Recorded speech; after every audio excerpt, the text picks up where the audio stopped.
hot flashes, night sweats, brain fog. These are just a few of a long list of symptoms associated with menopause. For some, this change of life can be unpleasant, but for others, it can be debilitating. How we treat the symptoms of menopause has changed over the years, particularly when it comes to hormone replacement therapy. Now, a new series from the medical journal The Lancet says that this normal part of aging is becoming, quote, over-medicalized. The Globe's national health reporter, Kelly Grant, is on the show to talk about this research and how our views on menopause have changed. I'm Menaka Raman-Wilms, and this is The Decibel from the Globe and Mail. Kelly, thank you for being here. Thanks for having me. To get to the moment that we're at today with the conversations around menopause and to talk about this new Lancet series, I think we should maybe just start by laying out a few things. So maybe we'll just go through some basics here, even just definitions, if that's okay. I guess medically, what is menopause? Sounds like a good place to start. Menopause is your last period. Now, generally, that's something you can only figure out in retrospect because as you approach the end of your fertile years, your period tends to get pretty irregular. So once you've gone 12 months without a period, you're considered to be in menopause. Okay. And generally, like on average, when does that happen? 51 is the median age. So we talk about your last period, but medically, I guess, what's happening in your body? Your estrogen levels are starting to go down, namely because your ovaries are getting ready to end the time in which they were involved in making babies. Okay. And so basically everyone who gets a period will eventually go through menopause? That's right. Most women go through it naturally.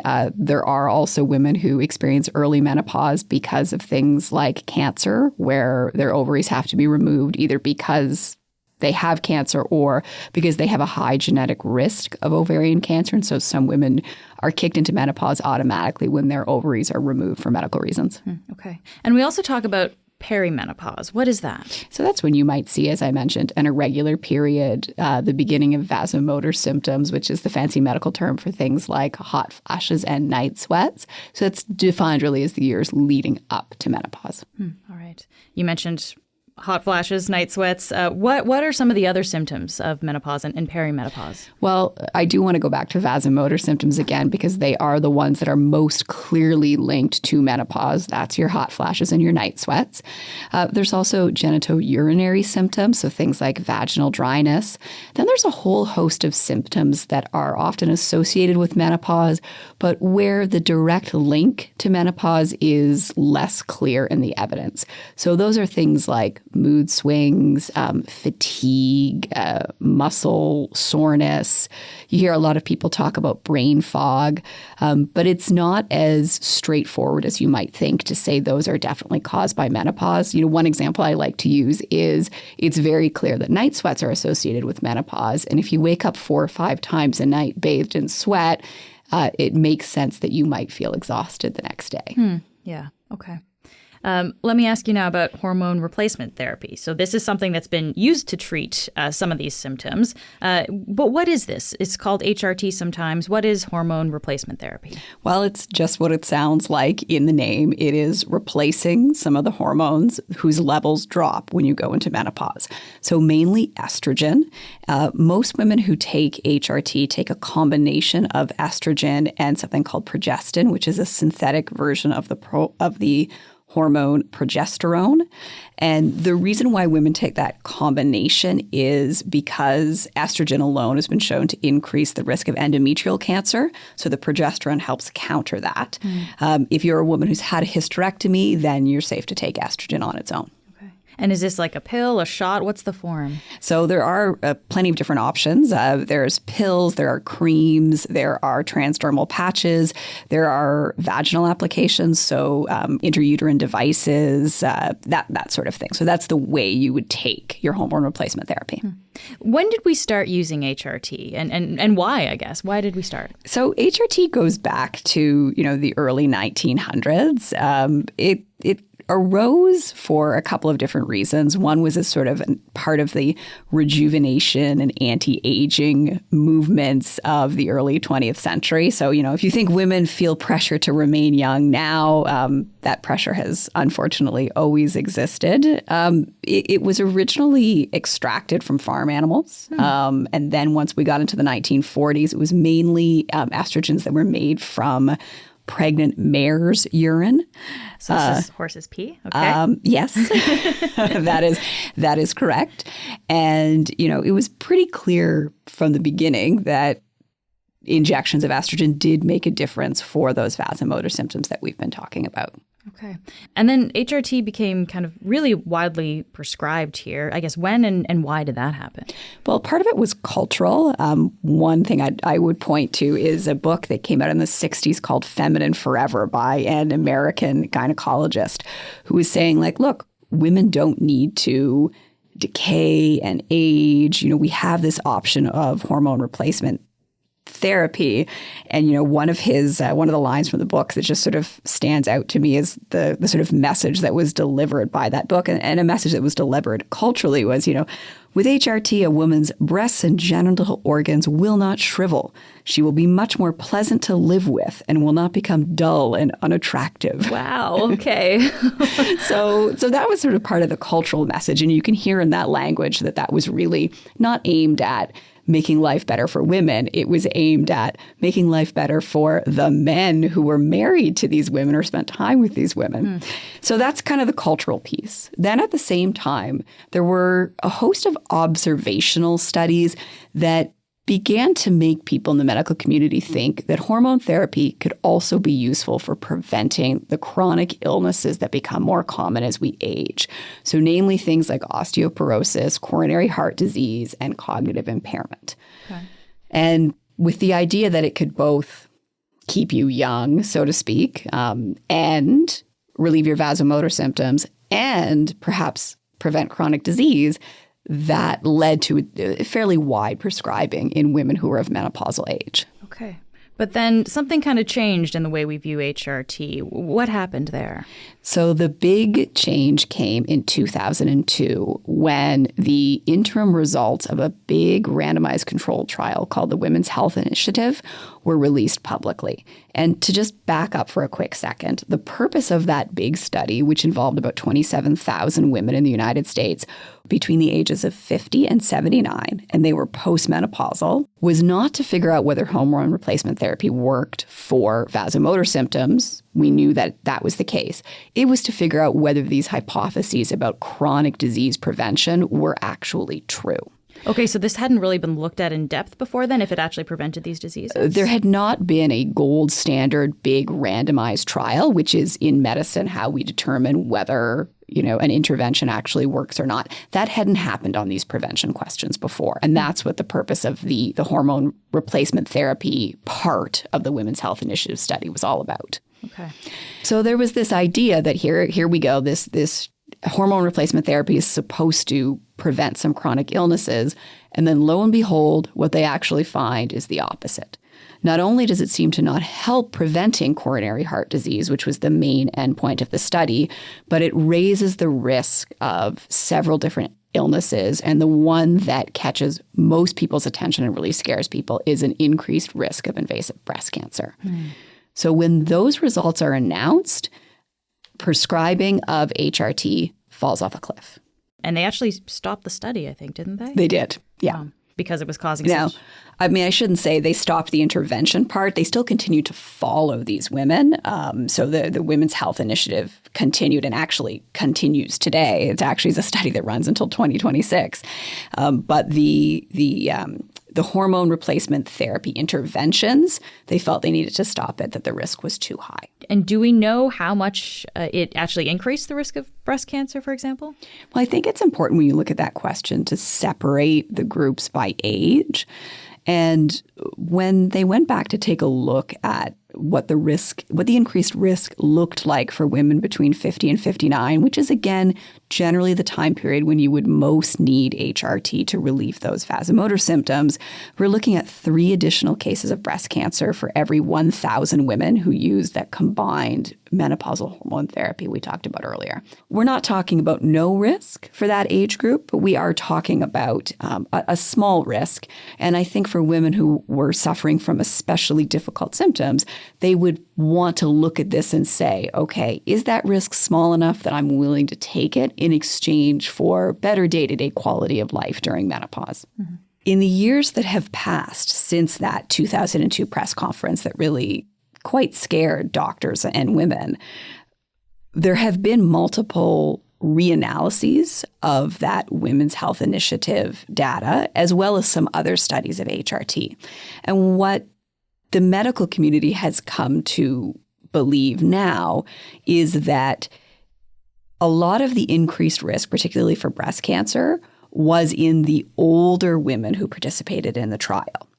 And in truth, I mean, if you're in your 70s, you're probably done having hot flashes, right? So that's really not the group of women who need these medications. So since that 2002 press conference, the evidence that has emerged has led all of the major medical societies that are involved in prescribing HRT to women to say, we feel that the benefits, particularly for vasomotor symptoms, outweigh the risks if you are in your 50s or less than 10 years out from your last period and you don't have some very clear contraindications. The general advice is that if you're the right age, this is safe for you to take for vasomotor symptoms.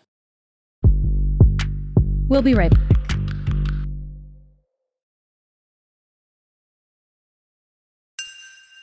Okay, so since 2002, there's been kind of a reevaluation, basically, of the medical side of things. Let's talk about the cultural side of things, too, though, Kelly, because this seems to play a role as well.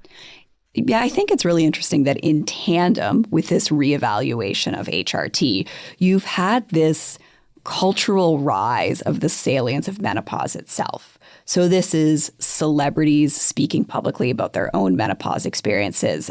Michelle Obama, Gwyneth Paltrow, Drew Barrymore, Naomi Watts, who are speaking publicly about their menopause experience. And then I think you also have a real rise of women who are, in their 50s and 60s, who are leading companies, who have big jobs, and who don't want menopause to disrupt a time of their life when they're really at the pinnacle of their careers. They're also very often caregivers at home for both aging parents and for younger kids.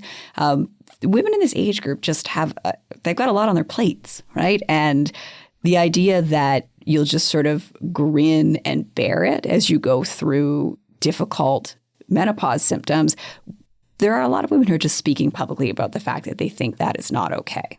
Okay, so we've laid out kind of the back and forth and the use of HRT and the rise of kind of other, cultural things. But recently, Kelly, the journal The Lancet actually published a bunch of papers on menopause. What did they publish? This was a series hoping to reframe menopause. It was comprised of 4 papers, one talking about the over-medicalization of menopause and a hope to empower women to approach menopause in the way that works best for them. And then other papers on early menopause and care and treatment for that, care and treatment of women who go into menopause because of cancer treatment, and finally a paper looking at the evidence around menopause and mental health. And we're going to focus on the first one, the over-medicalization of menopause. So tell me about that. What's going on? These international experts writing in The Lancet wanted to make the argument that menopause has been framed in a way that is not particularly helpful to women. They don't like the idea that it's being framed as a disease rather than a natural part of aging that every woman experiences. They pointed as an example to figures from the UK where the use of HRT just between 2020 and 2022 rose by about 60%. And their argument is really that not every woman who experiences menopause will have these debilitating symptoms, and that it does women a disservice to treat menopause as though it were a disease like cancer or heart disease or dementia that always needs to be medicated. And that, in fact, it's good to remind women that there are plenty of people who go through menopause without serious and debilitating symptoms, and that many women find it quite freeing to be done with their periods, to be done with the risk of an unwanted or surprise pregnancy.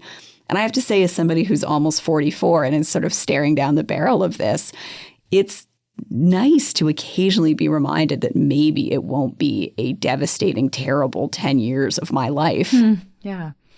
So it's like kind of a reassessing the way we look at things here. Just to be clear, though, the experts who are writing the Lancet, are they against the use of HRT? They're not.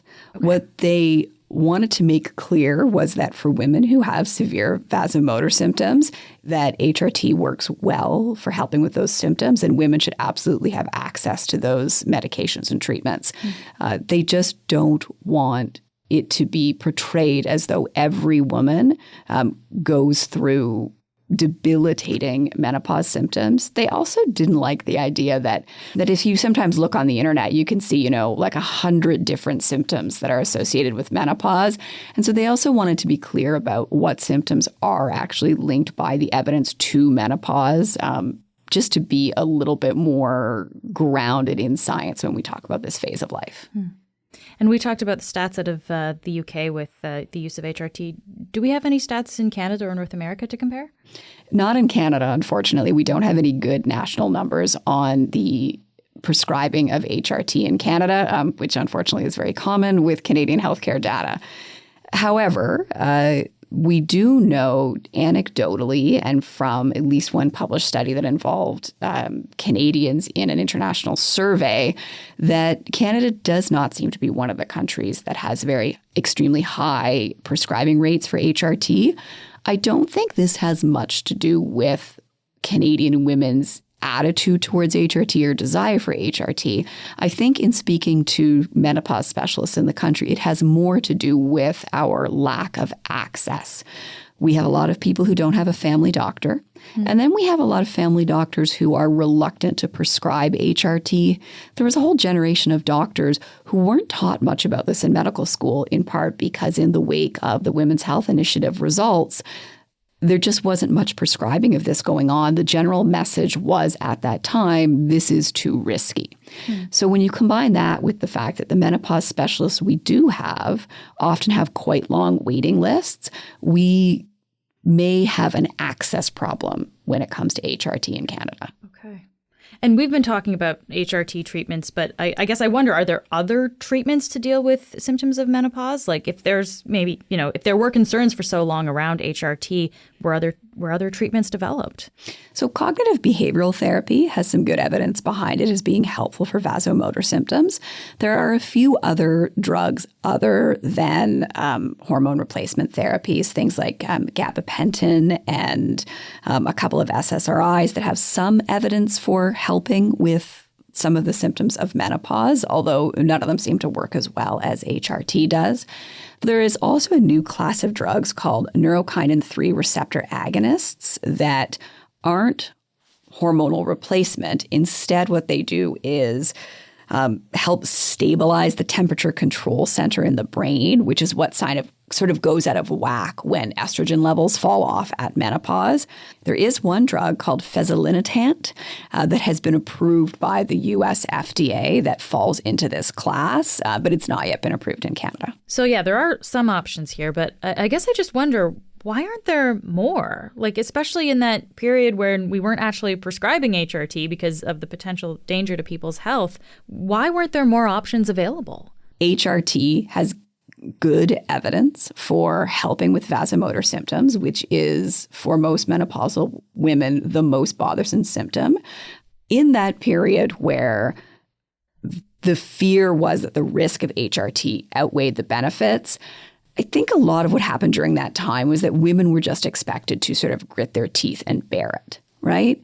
And rather than having a more nuanced conversation about how serious are your hot flashes and night sweats? Are they really disrupting your life? Are they making it so that you're so exhausted during the day that you come into work and you're not performing as well as you could or being as good of a mother, daughter, caregiver, friend as you would like to be? And how is that weighed against the risks that were initially identified in that 2002 press conference about the Women's Health Initiative? Yeah.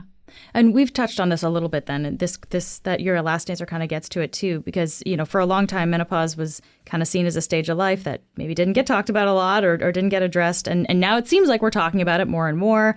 How has our understanding of this stage of life, I guess, changed over the years? I think it has changed because women have changed. And by that, I mean that 40, 50, 60 years ago, I don't think there was an expectation that women in their 50s would be at the pinnacle of their working lives and careers. So the role of women in society has changed. Now, I don't think that all of the stigma around menopause has gone away, and that's because I don't think all of the pressure to stay young has in any way changed. I think that still plagues women, and I wish we could find a way to get rid of it, but I don't think we're there yet. So I guess, where does this leave us, just, in terms of how we should approach or think about this stage of life? How should we approach this? I am somewhat encouraged by the fact that we have reconsidered the role of HRT and that those medications are considered less risky than they once were. I think in Canada, we still have access problems. But to me, the big picture is we want to do whatever we can to help women fulfill their potential at this time of life. And if HRT allows women to do that, I think it's great. At the same time, I again, as a premenopausal woman, do love hearing from folks like the experts who wrote in the Lancet that this isn't terrible for everyone, that there are women who go through menopause with minimal symptoms and then find themselves quite joyful at being freed from those worries around their periods and pregnancies. Kelly, thank you so much for taking the time to be here. Thanks for having me. That's it for today. I'm Menaka Raman-Wilms. Our intern is Manjot Singh. Our producers are Madeline White, Cheryl Sutherland, and Rachel Levy-McLaughlin. David Crosby edits the show. Adrian Chung is our senior producer, and Angela Pacenza is our executive editor. Thanks so much for listening, and I'll talk to you tomorrow.